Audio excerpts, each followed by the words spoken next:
Hello. जी, हाँ जी। मैं hospital के रिसेप्शन से बोल रहा हूँ सर।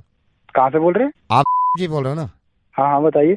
आपकी दीदी यहाँ पे अभी आई थी हॉस्पिटल। हाँ। रिसेप्शन से वो जब स्टेयर्स उतर रही तो उनका पैर फिसल गया और वो थोड़ा सा स्लिप हो गई, तो मुझे लग रहा है इनके हेयर लाइन फ्रैक्चर है। और वो अभी मैं तो यहाँ पे आया हूँ और वो वहाँ पे हैं दीदी। आप तकलीफ काफ़ी है उनको, तो मैंने कहा मैं आपको इन्फॉर्म कर दूँ। नहीं, एक मिनट। गिरी है वहाँ पे? हाँ, आपकी दीदी हैं, वो रोते हुए बता रही थी कि भैया को फोन कर दो, तो मैंने अपनी हाँ। मोबाइल से किया है। उनका मोबाइल उनके पास है, उसमें भी पता नहीं क्या प्रॉब्लम हो गई, सिग्नल विग्नल जा रही है ना, वो भी गिर गया था। मैंने इसलिए नहीं किया फोन के आप पैनिक करें, आप परेशान मत होना। लेकिन ये है कि आधा पौन घंटे से वो अभी चिल्ला भी रही है, क्योंकि हेयरलाइन फ्रैक्चर मेरे को लग रहा है छोटा मोटा है उनके। तो दीदी है कहाँ पे अभी? अभी वो रिसेप्शन पे ही बैठी हुई है, 1.5 घंटा पहले गिरी हूँ, ये रिसेप्शन पे बैठ के रो रही है बहुत तो तेज। रिसेप्शन पे क्यों बिठा रखा है? तो अंदर लेके जाओ ना। मैं अंदर तो नहीं ले जा सकता सर उनको अभी। अरे क्या पागल आदमी है, तो फोन क्यों कर रहा है फिर मुझे? तो अंदर एडमिट कराना मेरे भाई। सर रजिस्ट्रेशन के 1,000 रुपए लेते हैं ना ये लोग। भाई बड़ा आदमी है तू। और कोई लोग वोग नहीं है वहाँ पे? एडमिनिस्ट्रेशन नहीं है तुम्हारा हॉस्पिटल का वहाँ पे? अभी तूने फोन किया, मैं आके साले 2,500 रुपए दे दूंगा। अभी काम तो शुरू करो ना। नहीं सर, मैं नहीं ले जा सकता वहाँ पे, 1,000 रुपए रजिस्ट्रेशन लगते हैं ना सर, इसलिए मैं बोल रहा हूँ आपसे। पागल हो गया क्या बहन? तू तू 2,500 ले लियो। मैं अभी तूने फोन किया, मैं पहुंचने में टाइम लगेगा ना, तो उनका काम तो शुरू करवा। मैं आ रहा हूँ। 2,500 रुपए दे दोगे आप? 2,500 रुपए मारूंगा तुम्हारे मुंह पे साले। हजार कंफर्म की बात करने कर से रहा है। पहले ही मारोगे आप? अबे क्या कंफर्म?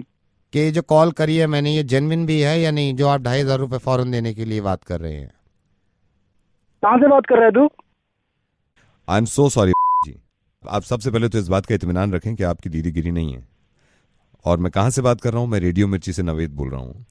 अब ये क्यों बात कर रहा हूँ, प्लीज मेरी इस बात को समझिएगा। मेरी दीदी ठीक है कि नहीं है? आपकी दीदी बिल्कुल ठीक है। क्यों फोन किया है मुझे? जब मैंने फोन किया तो आपने कंफर्म नहीं किया कि ये 2,500 रुपए जो ले रहा है ये इंसान, ये जेन्युइन भी है या नहीं। लेकिन तकलीफ में थे आप और परेशानी में थे, तो 2,500 रुपए आप मेरे मुंह पे मार रहे थे। एक एनजीओ है, इन्होंने ये लिखा था परसों कि नेपाल में जो अर्थक्वेक आया है, वहां के जो लोग परेशान हैं उनके लिए डोनेट करना चाहते हैं, तो हमें कांटेक्ट करें। और आपने नीचे कमेंट में ये लिख दिया कि ये सब झूठ है, इस तरह के धंधे बंद करो, मुझे मालूम है सारे पैसे कहां जाते हैं। आपने कमेंट में ये तक भी लिख दिया, ये मेरा नंबर है, मुझसे पैसे निकलवा सकते हो तो निकलवा के देखो। मुझे मालूम है कि ये की जिम्मेदारी नहीं है कि वो नेपाल के लोगों की मदद करे, क्योंकि वो एक इंसान है, तो ये एक इंसान की जिम्मेदारी है कि वो नेपाल के लोगों की मदद करे, जो लोग अर्थक्वेक में परेशान हैं, जो लोग अर्थक्वेक में खत्म हो गए हैं, जिनके परिवार बिछड़े हुए हैं, उनकी मदद करे। ये जरा सोचिए तो सही, आप तो दिल्ली में ही थे जब ये अर्थक्वेक आया है। जिस वक्त ये झटके लग रहे थे ना हमें, उस वक्त रूह कांप गई थी लोगों की कि अगर खुदा ना खास्ता कुछ ज्यादा हो गया तो क्या होगा। ये हम सबको मालूम है कि हम नेचर से, कुदरत से लड़ नहीं सकते। ये किसी के हाथ में नहीं था अर्थक्वेक रोकना, लेकिन हम सबके हाथ में है उन लोगों की मदद करना, चाहे वो दुनिया में कहीं भी हों, जो इस हादसे का शिकार हैं, जिनको मदद की जरूरत है। ये मैंने पता किया है नेपाल फोन करके, वहां पे बहुत सारे छोटे बच्चे ऐसे हैं जिनके माँ बाप मलबे में दब गए हैं और मर गए हैं। आपको मालूम है वो बच्चे अपने माँ बाप तक को याद नहीं कर रहे, क्योंकि भूख लग रही है उनको, क्योंकि खाना खाना है उनको, क्योंकि चोट लगी हुई है उनको। मुझे मालूम है कि आपने कोई बुरा काम नहीं किया। ये इंसान की मर्जी होती है कि वो किसी की मदद करे या ना करे, लेकिन कम से कम एक ऐसा एनजीओ जो कि ऑथेंटिक है, जो कि नेक काम कर रहे हैं, अगर वो लिखते हैं कि नेपाल के लोगों की मदद करें, तो अगर हम उनको बढ़ावा भी नहीं दे रहे, तो कम से कम ये तो ना करें कि हम ये लिख दें कि झूठ बोलना बंद करो और अपने आप पैसे कमाने बंद करो।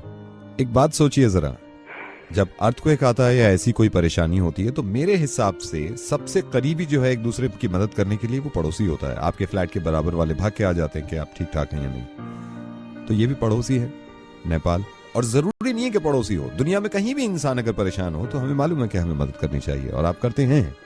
लेकिन आपने थोड़ा सा गलत किया कि इस तरह का कमेंट लिख दिया कि आप पैसे कमाना बंद करिए। हो सकता है दुनिया में इस तरह के लोग हों जो इनके नामों पर पैसा कमाना चाहते हैं और खाना चाहते हैं, तो उनके अमाल उनके साथ हैं और उनका जवाब इस चीज का देना होगा। लेकिन हम ये सोचने लगे कि सारे ही झूठे हैं और कुछ करें ना, तो अर्थक्वेक की कोई खास दुश्मनी नहीं थी नेपाल से। वो दिल्ली में भी आ सकता है, हिंदुस्तान में भी आ सकता है, दुनिया में किसी भी जगह आ सकता है। फिर हम ऐसे ही मोहताज होंगे खुदा न खास्ता मदद के, और अगर वो इसी तरह इग्नोर कर दें तो बहुत तकलीफ होगी हमें और हमारे बच्चों को। जरा इस बात को सोचिए कि एक हेयरलाइन फ्रैक्चर से कितनी तकलीफ होती होगी किसी को, जिसकी वजह से आप इतने परेशान हो गए। अर्थक्वेक में किसी का दब जाना और मर जाना, इससे ज्यादा तकलीफ की बात हो नहीं सकती उनके लिए जिनके घर वाले बच गए हैं और वो देख रहे हैं कि लोग कैसे मर रहे हैं। I am sorry Naved. अब मैं आपसे मदद चाहता हूं, आप डोनेशन की शुरुआत ऐसे करें कि इस चीज को इतना फॉरवर्ड करिए कि किसी के जहन में अगर नहीं भी है उनकी मदद करना, डोनेट करना, तो वो मजबूर हो जाए और उसको एहसास हो कि लोग परेशान हैं। प्लीज इसको शेयर करिएगा। खुश रहिए, हिफाजत से रहिए और दुआ करिए इस वक्त नेपाल के लोगों के लिए। Downloaded from WhatsAppmasti.com